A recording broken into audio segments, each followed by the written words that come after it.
Hello everyone, Antonio here with DronePros.com, and today we got another video on the KISS flight controller. Now, if you did watch the other video I made on the KISS flight controller, just kind of a quick look, not much detail as far as the tabs. You can see there's a whole mess of tabs here. There's a lot of places to solder on. Didn't really talk much about the flight controller as far as going in detail on it. So this video, what I really want to do is take the time and actually go through the flight controller as far as what the pin layouts are, or the tab layouts are, because it has no pins. What the tab layouts are, what, you know, this is here, what that is there. So just kind of giving you guys a walkthrough of it. So here is I mentioned already, we do have the KISS flight controller. Now you're going to see, I'm going to use this flathead to help me out because it's just a lot smaller. We got some solder on tabs here. We got some solder on tabs here. We got a USB here, a few more tabs there, connector here, a few more tabs here in the rear. I'm going to turn it upside down. You can see a few more places to connect stuff there, a few more tabs here as well as here. So now, as I mentioned it in the first video, this flight control, I wasn't too sure at the time how many, up to how many motors and ESCs it can do. It is capable of doing 6 motors, or up to 6 motors. Obviously, if you have a quad, you're only going to have 4, so you have you'll have 2 left over, no biggie. But yeah, this unit is capable of handling up to a hex, so it won't do an octo. Like I said, it will only do a hex. Now, another thing that I noticed with this flight controller, for you guys that are familiar with, like, an ACE-32, I have one here, let me grab it. An ACE-32 here, you have the pins, that either, depending where you purchase it, they come soldered already, or you can opt to solder them on your own.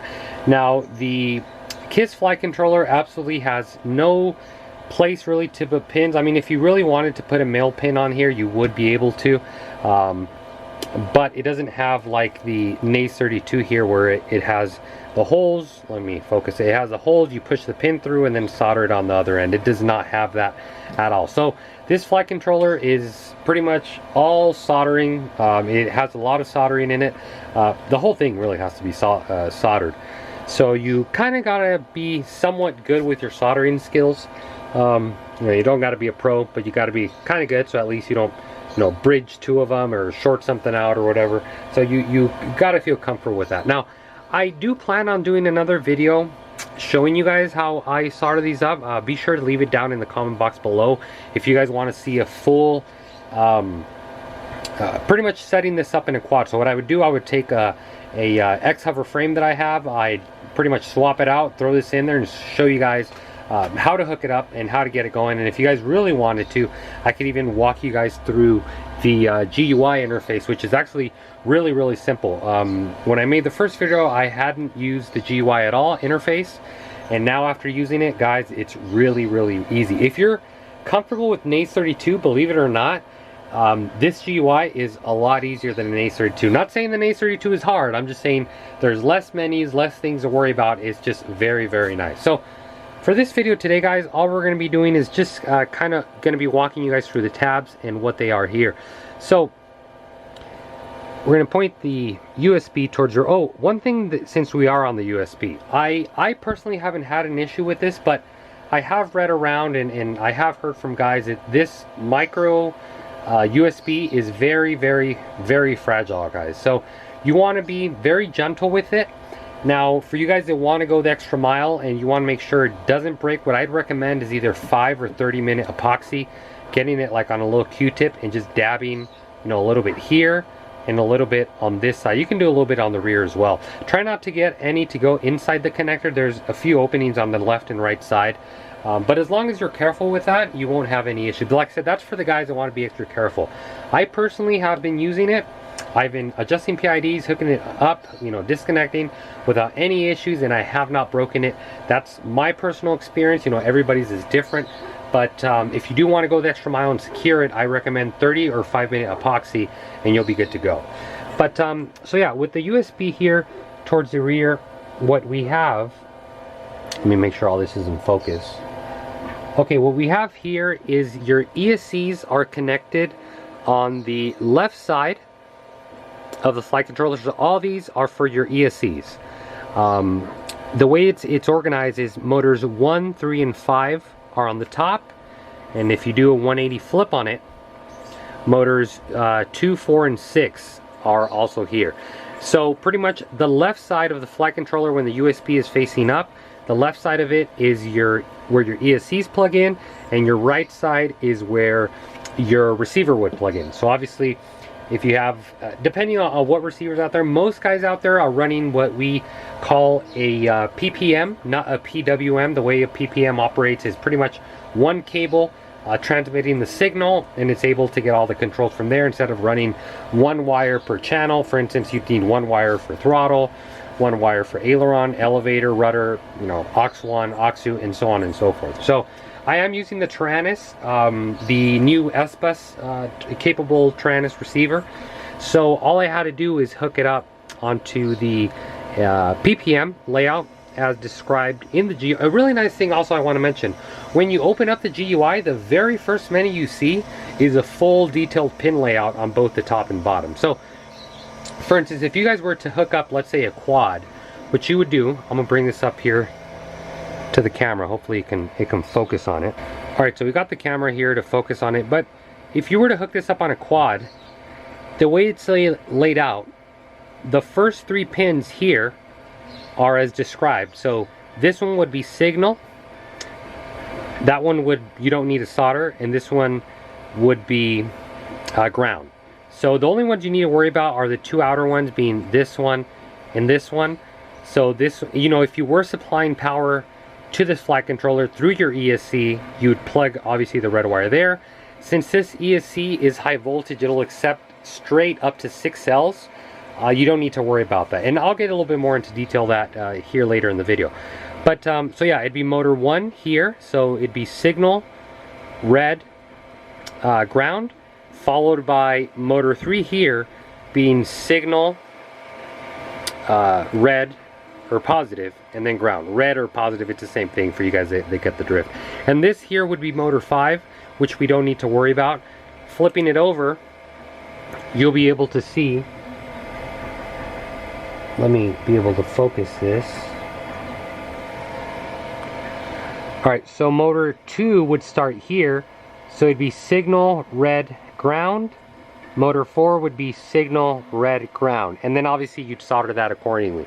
Now for you guys out there wondering, you don't need to plug the ground wire. If you don't want to, you can, but you don't have to. Obviously you must plug in the signal wire. If not, it's not going to have anything to send a signal to the ESC. But yeah, for you guys wondering, you don't need to plug in the ground wire, but if you do want to, you know, solder it up, it won't hurt it if you do it. But yeah guys, that covers the ESC or motor layout of the flight controller. What we're gonna do now is talk to you guys about the right side of it. So the right side is where you hook up your receiver.